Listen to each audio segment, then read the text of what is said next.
Okay, so our frontline staff provide information and referral at Able South Carolina. We've talked a lot about this. For prospective consumers, INR is that gateway. It's that first taste that they're getting from us. And these are the conversations like Kimberly talked about a little bit earlier, and Daryl spoke to as well. These are the conversations that set that stage for peer-to-peer relationships, for consumer control, and for empowerment. So when it comes to INR, we have information that we're federally required to collect. What's perhaps a little bit more important here is like a number of folks have already talked about, is the way in which that information is collected. A big thing for us at our center, a lot of conversations that we've had recently, and kind of an undercurrent to the way that we greet people as they're either coming to our center or calling us for the first time, is we're talking about us. Right, we're not taking calls, we're not taking visits from them, and I love that someone already alluded to it earlier. That ableism that we can see within our own community. This is rampant, right? We've really had to work hard and take a close look at making sure that even though we have a staff that's a majority of people with disabilities, there's still a tendency that general momentum still goes into some antiquated thinking, right? Some really old thinking about okay, but what about folks with intellectual disabilities that we may not have great representation for on our staff? That ableism is possible, right? Or folks with psychiatric disabilities, and so being really mindful of everything that we're doing, making sure that the tone is that we're talking about us. We're talking about us. Cross disability, we're talking about us. We're not taking calls from them or another. So peer mentoring and that self-identification of the staff member as they're taking those folks in the front door, it's crucial. That peer mentoring process starts long before we end up calling it peer mentoring. We talk about empowering and delivering empowering messages long before we have an ILP signed with anyone, or even the prospect of having someone come on as a consumer. Kimberly mentioned one of the things we hear most frequently, and I'm sure y'all probably have some experience with this too, is that as we're asking questions of folks and collecting some information for INR to log them in SIL Suite as an INR, we'll ask questions about just really simple things like employment status. Are you employed? Or are you a veteran? Well, no, I'm not employed. I have a disability. I'm disabled. Of course I'm not employed. You know, there's a tone of, how could you even ask me that? I'm calling a Center for Independent Living as a person with a disability. And the way that we handle those comments that we get is really important. Really important. If folks ultimately go from being an INR to coming on as a consumer, that culture of empowerment has to be consistent. The way that we address those comments that may be really easy just to kind of let slide for the sake of getting through a call, those are things that we have to address and set that tone for empowerment and peer mentoring. And so like Kimberly said, Hope and a lot of our other frontline staff, as people with significant disabilities, you know, they'll say, hey, I'm talking to you from my job as a person with a disability, right? And really just kind of bursting that bubble of, if you thought you were calling an agency that was going to give you sympathy or play the violin for the sad state that your life's in, like, you've got the wrong agency. We're people that overcome, right? We're people that persist despite of environmental barriers. And so this is really important. We talk about empathy and not sympathy, right? That connection that we make with people from the very start is based on empathy. The difference is really important, and it sounds like an issue of semantics, but it's not, right? When we take calls from people on the front line, setting that tone for that relationship based on I've been there or in similar situations, therefore I can understand the feelings that you're expressing, rather than taking the circumstances that someone gives us and say, oh, you terrible, poor, terrible, awful person, what an awful situation. I just can't believe that's happening to you. That's that's horrible. Turning that into more of a sympathetic connection, I think, is a really, really easy thing to do. But we try and set that stage for empathy rather than getting mired in kind of the tragedy. Well, we get a lot of tragedy that comes in, right? But as a center, we take that stance that this is mostly stuff that's as common as rain. We don't want to downplay that. These are real issues that people are facing, and so that I don't say any of that to say that we downplay the circumstances that they're in, but we also don't want to take a number with the rest of the folks in the community that would probably break out the violin and start playing sad music for them, right? We want to be markedly different than that in how we handle the circumstances folks bring us. So that tone that we set at the front line, we endeavor to keep through the process. I'm going to touch on the way that we bring folks into their own goals and work and embarking on that work with them. And Michelle's going to pick it up from there to take a bit of a deeper dive. We talk about from the very start, and it's been mentioned in a number of different ways so far. So I'm guessing it's important. Hopefully, it's important to y'all too. We likely are the first agency that someone's ever encountered that encourages them to envision their possible future or their possible selves, right? To encourages them not to focus on deficits, not to focus on barriers, but to think about what's the ideal here. You know, what's your ideal end game? And so I used a term here that we ended up throwing a definition in here, but it's not a real complicated term, but it's backwards planning. And so there's a definition here in the slide of it beginning with a long-term vision for oneself and setting goals that one thinks will lead to that vision. So goal planning with the end in mind, in other words. And that sounds like a concept to wrap your head around, but it's really, really simple. We start with what someone wants for themselves. What's that big picture? You called asking us how you could get help with your electric bill, right? But what's that big picture? Do you want to be in poverty and worried about your electric bill for the rest of your life? Do you want that SSI check that you're receiving to be the income that you subsist on for the rest of your life? Is that really what we're talking about? And for some people, that may be the case. But at any rate, from the very start, and as we move into the process of folks that come in as an INR and move into consumers with us, we're constantly in that state of empowering them to think about their possible selves and their possible future. We're empowering them to think bigger picture about some of that stuff. And the goals that we work on go from there. One of the most, so I work chiefly with all of our youth programs, and when we say, just as a kind of a clarification of terms here, when we say transition outside of IL, for the vast majority of professionals in the country, that does mean to transition as it relates to IDEA and students with IEPs. So we'll talk about that a little bit more tomorrow, but I use transition broadly. It means something different for reporting in terms of our work at centers. But when I talk to transition professionals that are working with youth with disabilities to prepare them for their post-secondary lives, you know, the chief complaint that I hear from those professionals is, we just need to figure out a way to get our students with disabilities to think more realistically. That's the number one thing I hear. Every single day, if I had an opportunity to talk with professionals in that field, in the special education world, I would hear it every day if I had the opportunity to be exposed to it. I hear it constantly. We need to get folks to think more realistically. For realistically, what the system looks like for youth with disabilities, especially youth with IEPs, in South Carolina at least, and for most states that I've looked at, is that we see a 40 to 50% graduation rate from high school.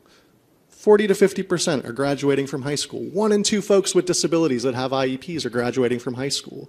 The best research that we have at our fingertips shows us that that at least 90% of youth with IEPs, if properly accommodated, should be receiving high school diplomas. So we carry that message. We don't care about having realistic conversations. There's a time and a place for that, but this may be the first time in someone's life that someone reached out to that person and said, what is it that you want to do? Let's figure it out. Let's address the barriers as they come. If you want a doctorate, fantastic. The first step to that is probably going to be to get a GED. So let's talk about that. What does that look like? We don't need to align ourselves with the rest of the field that's trying to think about how they can set the bar low enough so that everyone can reach it. As an organization, we affiliate ourselves with how can we set the bar as high as someone will possibly help us to set it with them for their lives. How can we set the bar as high as possible for everyone that comes through our door or calls us? And how does that translate into their work with us as a consumer? A lot of what I'm going to be going over is pretty much what you've heard already. I think you've heard a lot of it yesterday and some of it today with the presentations. So again, when we're talking about the consumer intake, we're talking about that initial interview. And the primary purpose of that initial interview is to help determine eligibility for IELTS services. And of course, to assist the consumer in identifying their strengths, resources, and potential barriers that may impact his or her ability to function in the community. We've talked a lot about youth transition, but the turn that I'm going to take is about transition from nursing home and into the community. And just to use this as an example in setting goals and everything.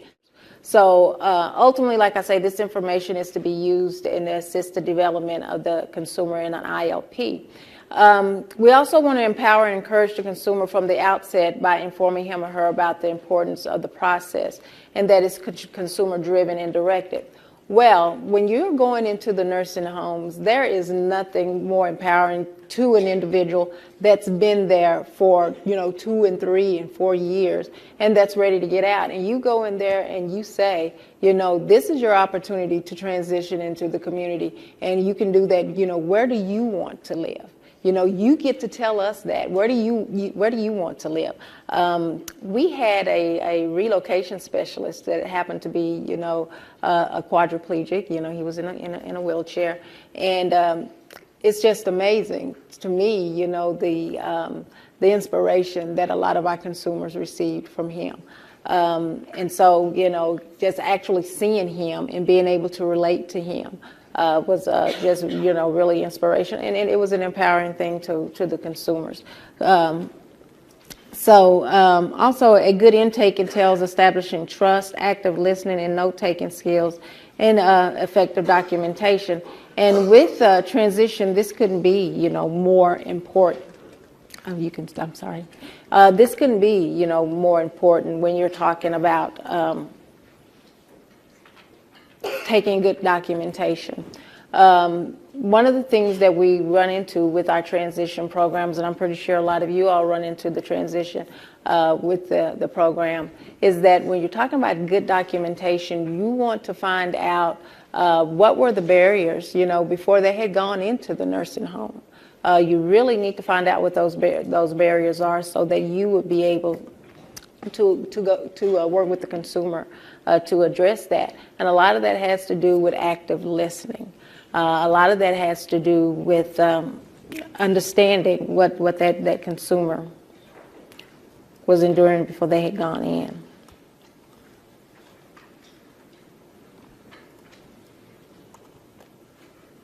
Encourage the consumer to speak freely about the functional limitations of the disability that impact a disability has on his or her ability to function independently. A lot of the times when you're getting an individual, relocating an individual into the nursing home, you want to know what that impact is, because a lot of the times the individual, they want to live alone. Like I told you yesterday, that in our state, the state is the one that makes the determination. Well, with the individual that was in the wheelchair, our relocation specialist, with the state had determined that this one individual, well, this person couldn't transfer. So therefore, he can't live alone. And so, you want to know what those limitations are, but at the same time, we want to find ways to get around those limitations. And so you're wanting to listen to the consumer and find out exactly what the functional, how that impacts his ability to function independently. You want to discuss and document how IL services will improve the consumer's ability to function more independently in the home, family, and community. You also want to notify the consumer in writing if he or she is determined to be ineligible to provide, and you want to provide the CAP program information and assist with, R&R where appropriate. There are times where we will go into the nursing home and we will find that the individual is ineligible, and sometimes it's heartbreaking to get their hopes up, and all of a sudden they can't get out for whatever reason that may be. But you do want to notify the individual that you won't be able to get out, or you're ineligible for our particular services. And at the same time, you want to be able to make an appropriate referral. It could be that individual is private pay or Medicare. We deal with individuals with Medicaid. So in those instances, we might make referrals over to the Aging and Disability Resource Centers. After determining eligibility, the next major step in the IL process is following a logical sequence to develop an ILP or waived plan. Further assess the nature and extent of the consumer's disability, and the functional assets of that consumer, and the needs of the consumer to become or remain independent. When we're talking about the functional assets of the consumer, a lot of times when you're in the nursing home, a lot of the assets is that determination, the determination itself. And an asset, and some people might not think of this as an asset, is time. They have a lot of time in the nursing home. And so when you're talking about what it is that they can do to take part in that, an active part in that relocation, we're looking at things that they can do, from there. And those functional assets are important. And it's important that the consumer be able to take ownership in that. So rather than sitting back and, kind of watching the relocation specialist do everything. Engage in the strength-based approach whereby the focus is on the consumer's abilities and not necessarily his or her limitations. In the process of supporting consumers in identifying goals and action steps, it is important to use a solution-focused approach, taking a positive perspective as opposed to a negative perspective. Goals should be specific and focus on what the consumer needs to do. So when an individual is getting out of the nursing home, we might assign them or work with them and have them actually call around for the housing that they prefer, in which they prefer to live. So those are some things that they can take control in doing. Once goals for independent living are established, assist the consumer in determining what services are required to achieve those goals. The main goal with this would be transition from the nursing home into the community, and then identify those services such as housing, personal assistance services, and things of that nature. Each service should clearly support the achievement of the consumer's goal and objectives and be time limited. Examine the assessment information with the consumer and discuss whether options are consistent with the consumer's needs and attributes. Ensure that the IL goals meet identified consumer needs and expectations. This approach supports the consumer's ability to make informed choices. Make informed choices about suitable goals, services needed to achieve his or her goals, preferred methods and setting for service delivery, and potential providers. So, and again, that's pretty much it with ours.